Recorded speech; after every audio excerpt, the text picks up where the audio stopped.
जय हिंद दोस्तों, आपका स्वागत है आपके अपने इस यूट्यूब चैनल लक्ष्य ग्लोबल स्टडी में। आज इस वीडियो में बात करने वाले हैं मगध साम्राज्य। मगध साम्राज्य पर जितने भी राजाओं ने शासन किया और उनके वंश के बारे में अच्छे से हम पढ़ेंगे। सबसे पहले तो मगध साम्राज्य पर राज करने वाले पहले वंश थे हर्यक वंश।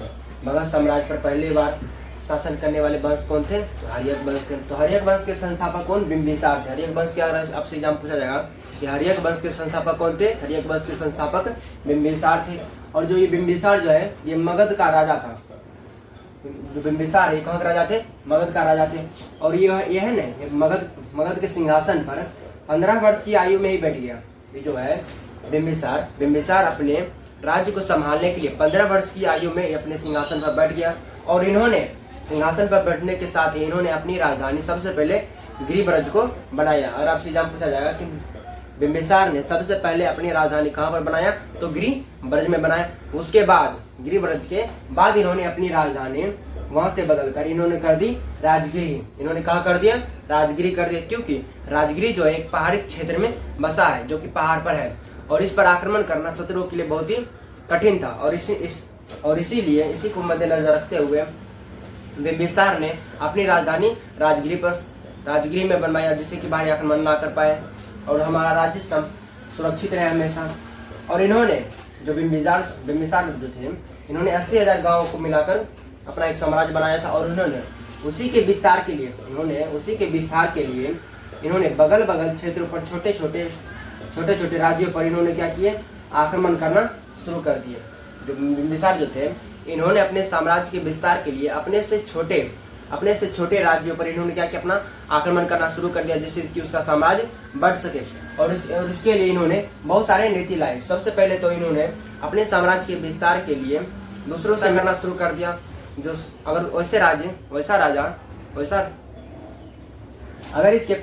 अगर इसके आसपास वो कोई ऐसा राजा थे जिससे यह आक्रमण करके उसे परास्त नहीं कर सकते थे, तो इन्होंने उसे दोस्ती का, मित्रता का हाथ बढ़ाते थे और उसे कैसे भी करके अपने राज्य में मिला लेते थे। और इसके साथ ही इन्होंने विवाह करना भी शुरू कर दिया। जब शादी करना शुरू कर दिया, इन्होंने दहेज के रूप में उसका क्षेत्र भी कुछ मांगना शुरू कर दिया। यानी जो ऐसे समाज बड़ा थे उसे क्या अपना क्षेत्र मांगना शुरू कर दिया। और उसे धीरे धीरे करके उन्होंने क्या किया? अपने साम्राज्य में मिला लिया। इस तरह मगध साम्राज्य का विस्तार होने लगा। लेकिन आज के समय में जो बिहार देखते हैं, इस तरह पूरा मगध उस समय इस तरह नहीं थे। तो उस समय जो इसमें वैशाली जिला लिच्छवी, जैसे गणराज्य है, ये भी उस समय अलग हुआ करते थे। लेकिन जो मगध के सम्राट बिंबिसार जो थे, इन्होंने आसपास के जितने भी छोटे मोटे राज्य थे सब पर इसमें क्या किया? आक्रमण करके उन्हें परास्त कर उन्हें आपस में मिलाया। लेकिन बिहार के ही एक राज्य में पड़ता है वैशाली क्षेत्र। इन्होंने उसे भी अपने राज्य में मिलाने के लिए इन्होंने वैशाली को जीतने के लिए इन्होंने युद्ध कर दिया। इन्होंने वैशाली को जीतने के लिए क्या किए? युद्ध कर दिया। लेकिन वैशाली के राजा बहुत ही शक्तिशाली थे, जिसने क्या किए? जो बिंबिसार को परास्त करके हरा दिए। उसके बाद इसने क्या किए? अपना साम्राज्य इधर छोड़कर उन्होंने अपना साम्राज्य इधर विस्तार करना शुरू कर दिया। अब इधर विस्तार करने के बाद इधर एक क्षेत्र आता है मध्य प्रदेश। इधर एक राज्य है जिसका नाम क्या है? मध्य प्रदेश। मध्य प्रदेश के राज्य में एक राज्य पड़ता था उस समय, जिसका नाम था अवंती। मध्य प्रदेश के राज्य में एक राज्य पड़ता था जिसका नाम क्या था? अवंती। अवंती के राजा, इसका नाम क्या था? अवंती के राजा चंद्रप्रद्योत। अवंती के राजा, अगर आपसे एग्जाम पूछा जाएगा कि अवंती के राजा कौन थे, तो उसका नाम क्या था? चंद्रप्रद्योत। आप यहाँ पर नाम देख सकते हैं, यहाँ पर लिखा है अवंती के राजा कौन थे? चंद्रप्रद्योत। अवंती के राजा कौन थे? चंद्रप्रद्योत। उस समय क्या हुआ? अवंती के राजा जो चंद्रप्रद्योत थे, अचानक इसकी तबीयत बिगड़ गई। जो ये राजा थे, राजा जो है उस समय अवंती के राजा चंद्रप्रद्योत की तबीयत अचानक क्या हुई? बिगड़ गई। और इन्होंने इसे एक ऐसा बीमारी हो गया जो कभी ठीक नहीं हो सकते थे। बहुत सारे डॉक्टरों ने, यानी उस समय के वैद्यों ने इसे यह कहा दिया कि आप नहीं बच सकते, आपका मृत्यु जल्दी हो जाएगा। और इन्होंने अपने स्वास्थ्य को मद्देनजर रखते हुए इन्होंने अपने राज्य और पड़ोसी देश में भी इन्होंने अपना चिट्ठी भेजाया और जिसमें लिखा था, जो मेरा उपचार कर देगा, उपचार अर्थात इलाज, जो मेरा उपचार करेगा, मैं अपने मन के मुताबिक मैं उसके अधीन हो जाऊंगा और अपना सारा साम्राज्य मैं उसमें मिला दूंगा। तो ये बात भनक लगे किसको, ये जो है बिम्बिसार पता चल गया, कहा कि ये बहुत अच्छा मौका है, हमें अपने राज्य को बढ़ाने के लिए एक अच्छा मौका मिल गया। इसने क्या किया, इसी के राज्य के बिम्बिसार जो है, बिम्बिसार के राज्य के एक वैद्य थे जिसका नाम क्या था, जीवक। बिम्बिसार के राज्य के यानी बिहार मगध के राज्य के एक राजा, एक वैद्य था जिसका नाम क्या था, जीवक। और ये माना जाता है इन्होंने क्या किया, इन्होंने ही महात्मा बुद्ध का भी उपचार किया था। अगर आपसे एग्जाम पूछा जाएगा कि महात्मा बुद्ध का उपचार करने वाले एक महान वैद्य, जिस महान वैद्य के नाम बताए, तो आप क्या बोलेंगे, जीवक। क्या थे, जीवक ने ही महात्मा बुद्ध का भी इलाज किया था। और इसी को है ना, इसी को जो हर्यक वंश के संस्थापक यानी बिम्बिसार जो थे, बिम्बिसार ने इसे बिहार से यानी मगध से कहाँ भेजा, इसे मध्य प्रदेश यानी अवंती भेजा। और अवंती जाने के बाद जो ये जीवक जो थे, जीवक ने क्या किया, इसका चंद्र प्रदोप का इलाज किया, उसका उपचार किया। उपचार करने के बाद जब ये क्या स्वस्थ हो गए, स्वस्थ हो जाने के बाद इन्होंने खुद अपने वादे के मुताबिक इन्होंने क्या किया, अपने सारा साम्राज्य यानी अवंती को इसने क्या किया, अपने मगध में मिला दिए। यानी क्या मगध का जैसे मगध साम्राज्य ऐसे कर का जिससे क्या मगध साम्राज्य का विस्तार होने लगा। मगध साम्राज्य आप देख सकते हैं, मगध साम्राज्य इस तरह हो चुका है। लेकिन अंत में होता यूं है, इन्हीं के बेटे जो हर्यक वंश के संस्थापक बिम्बिसार जो थे, बिम्बिसार के बेटे का नाम था अजातशत्रु। बिम्बिसार के बेटे का नाम क्या था, अजातशत्रु।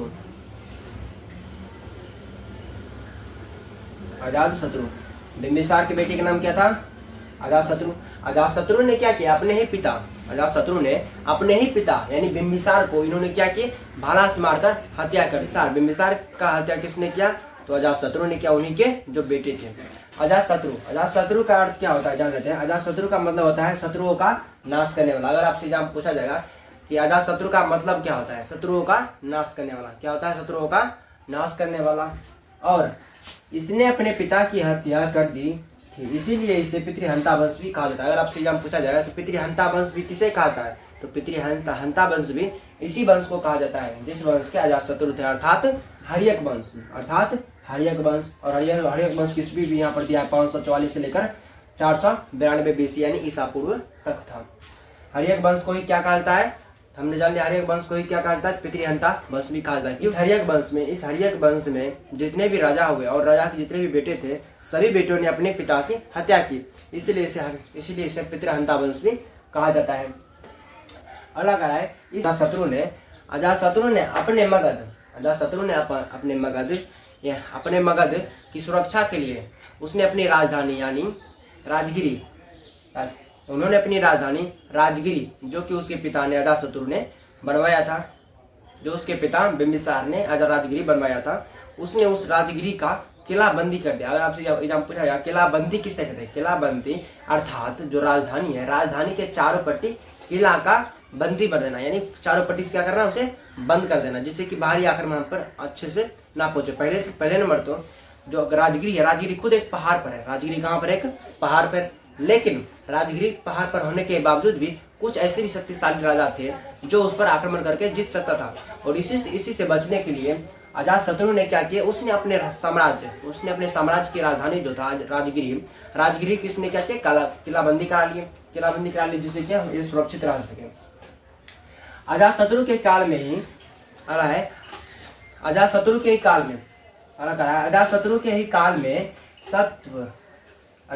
ही काल में सप्तपदी गुफा में राजगीर में पहली बौद्ध संगति हुई। अगर आपसे यहाँ पूछा जाएगा कि अजातशत्रु के और आपसे एग्जाम पूछा जाएगा कि प्रथम बौद्ध संगति किसके शासनकाल में हुए, तो प्रथम बौद्ध संगति अजातशत्रु के शासनकाल में हुए। कहाँ पर हुए, सप्तपदी गुफा में। और ये कहाँ पर पड़ता है, तो राजगृह में पड़ता है।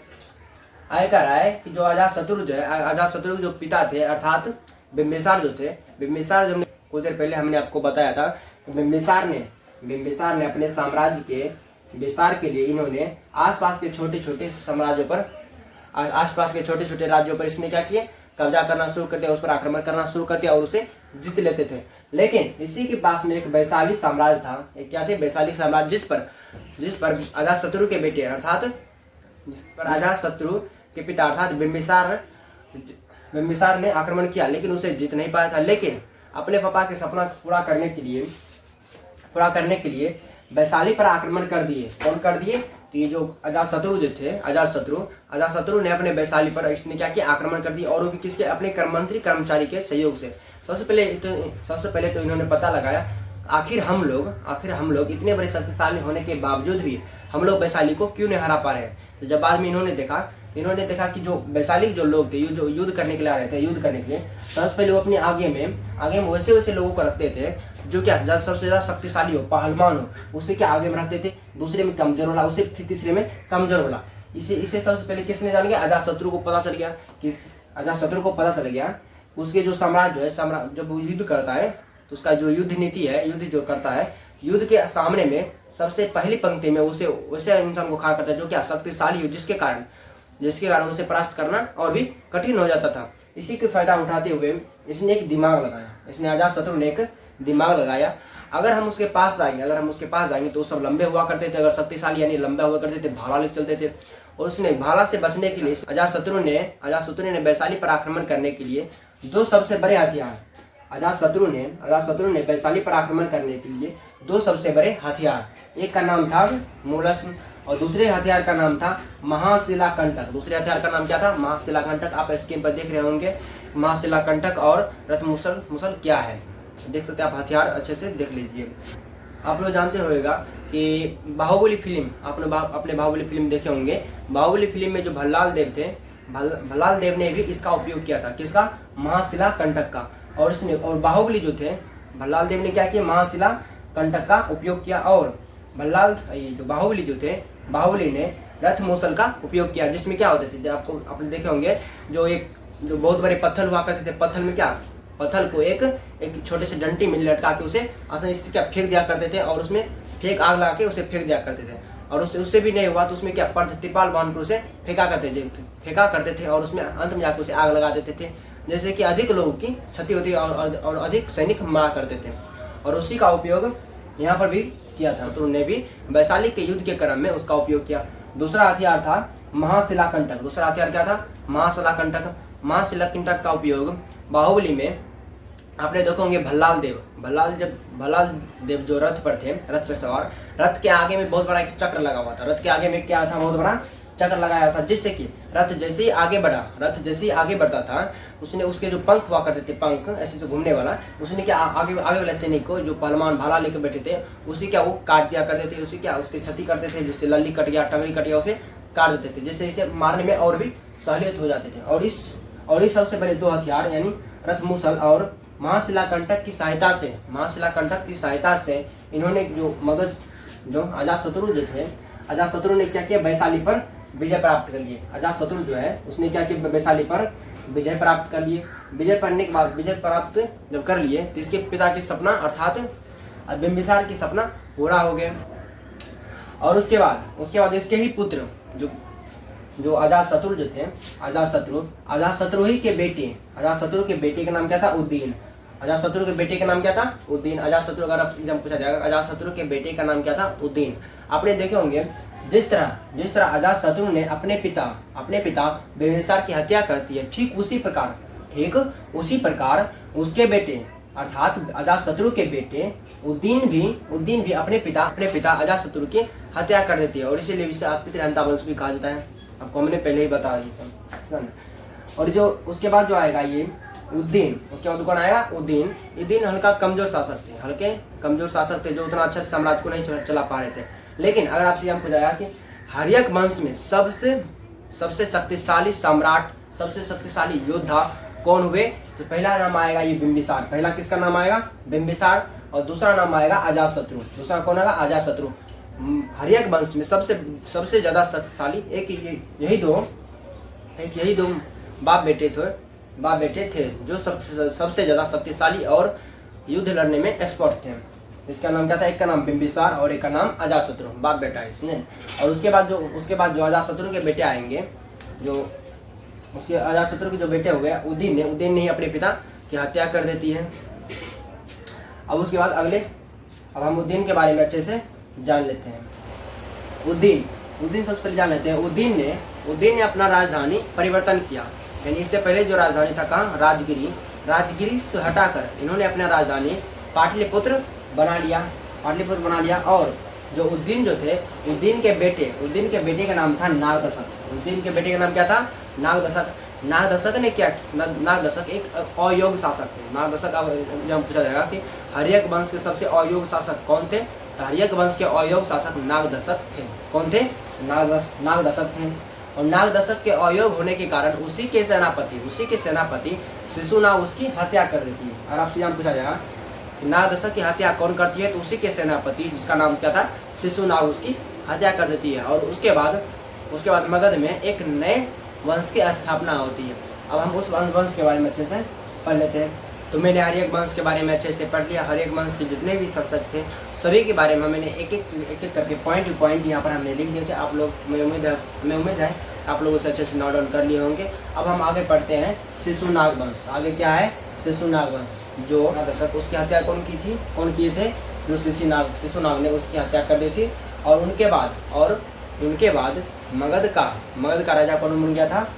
शिशुनाग बन गया था। और इन्होंने मगध में दूसरा वंश जिसका नाम क्या था? शिशुनाग वंश। जिसका नाम क्या था? शिशुनाग वंश। उसकी स्थापना करती है। और स्थापना जैसे ही इन्होंने मगध का राजा बना कौन? शिशुनाग अपना राजधानी तुरंत परिवर्तन कर लिया। यानी जो थे उद्दीन ने अपना राजधानी कहाँ बनाया था? पाटलिपुत्र बनाया था। लेकिन उनके बाद जो उसके बेटे आए और बेटे की जो हत्या किए, अर्थात शिशुनाग ने क्या किया? जैसे ही राजा बना और उन्होंने क्या किया? अपना राजधानी तुरंत परिवर्तन कर दिया। तुरंत परिवर्तन करने के बाद इन्होंने अपना राजधानी वैशाली को बनाया। इन्होंने अपना राजधानी किसे बनाया? तो वैशाली को बनाया। और इसी के वंश का अगला शासक, इससे ज़्यादा क्वेश्चन नहीं पूछे जाते हैं, इसीलिए कुछ यहाँ पर पूछे जाते हैं जो मैंने अच्छे से लिख दिया। और इसके बाद अगले शासक हुए इसके जो हर्यक वंश के, जो शिशुनाग जो शासन करने के बाद शिशुनाग के शासन करने के बाद इसके अगले शासक हुए जिसका नाम क्या था? कालाशोक। और आपसे शिशुनाग वंश की स्थापना किसने किया? शिशुनाग ने किया। और शिशुनाग के शासन के बाद अगला शासक कौन हुए? तो कालाशोक। और कालाशोक के ही समय द्वितीय बौद्ध संगति हुआ। कौन हुए? द्वितीय बौद्ध संगति हुए। हमने इससे पहले पढ़ा था कि अजातशत्रु के समय एक बौद्ध संगति हुई है। हमने इससे पहले क्या पढ़ा था? अजातशत्रु के समय एक बौद्ध संगति हुए।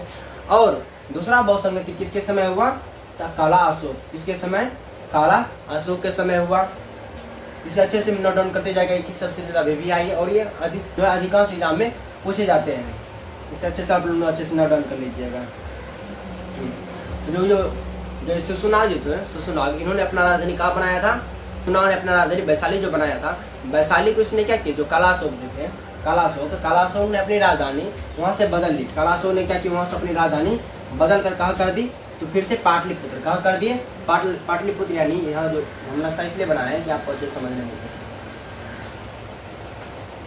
शिशुनाग वंश की स्थापना, अर्थात शिशुनाग ने जिसकी राजधानी बनाई थी, शिशुनाग मगध की सिंहासन में बैठा। उन्होंने क्या किया था? अपना राजधानी परिवर्तन कर कहाँ बैठा दिया? वैशाली बैठा दिया। लेकिन उसके बाद जो शासन करने के लिए आए जिसका नाम क्या था? कालाशोक के समय ही द्वितीय बौद्ध संगति हुए। और कालाशोक ने क्या किया? अपना राजधानी वहाँ से फिर से परिवर्तन कर जहाँ पहले कहाँ था? उद्दीन के समय पहले काम था तो पाटलिपुत्र। कहाँ था? पाटलिपुत्र। और उसने क्या किया? पाटलिपुत्र में अपना राजधानी फिर से बना दी है। और उसके बाद शिशुनाग वंश के अंतिम शासक कौन थे? तो नंदी वर्मन थे। और इनकी हत्या महापद्मानंद कर देता है। इनकी हत्या कौन कर देता है? महापद्मानंद। क्योंकि ये अब कमजोर शासक थे। जितना भी राजा शक्तिशाली राजा हुए वो हर्यक वंश में 2-3 वो शासक हुए। और उसके बाद इसमें एक शिशुनाग वंश यानी शिशुनाग हुए। और उसके बाद उतना शक्तिशाली राजा नहीं हुए। इसी कारण इसका वंश धीरे धीरे क्या समाप्त होने लगा। इसमें ज़्यादा वंश राज नहीं कर पाए, इनके खानदान ज़्यादा तक राज नहीं कर पाए। और इसका अंत में शिशुनाग वंश का अंतिम शासक, शिशुनाग वंश के अंतिम संस्थापक कौन थे? शिशुनाग वंश के अंतिम शासक जिसका नाम क्या था? नंदी वर्मन। उनकी हत्या कर दी जाती है। किसके द्वारा? तो महापद्मानंद। किसके द्वारा? महापद्मानंद। महापद्मानंद जब नंदी वर्मन का हत्या करता है तो उसके बाद यह शिशुनाग वंश हटाकर यहाँ पर नंद वंश का राज चलने लगता है। नंद वंश के बारे में पूरा संपूर्ण जानकारी नंद वंश के बारे में और मौर्य वंश के बारे में अच्छे से हम अगले वीडियो में अच्छे से जानेंगे। मैं उम्मीद करता हूँ आपको यह पूरा वीडियो अच्छे से समझ में आया होगा और आप लोग अगर आपको नहीं समझ में आया तो फिर से इस वीडियो को रिपीट करके आप लोग अच्छे से देख सकते हैं। और जो मैंने पॉइंट बाय पॉइंट यहाँ पर लिखा है था आप लोग अच्छे से नोट डाउन कर लीजिएगा। तब तक के लिए मिलते हैं अगले वीडियो में। जय हिंद, जय भारत, वंदे मातरम।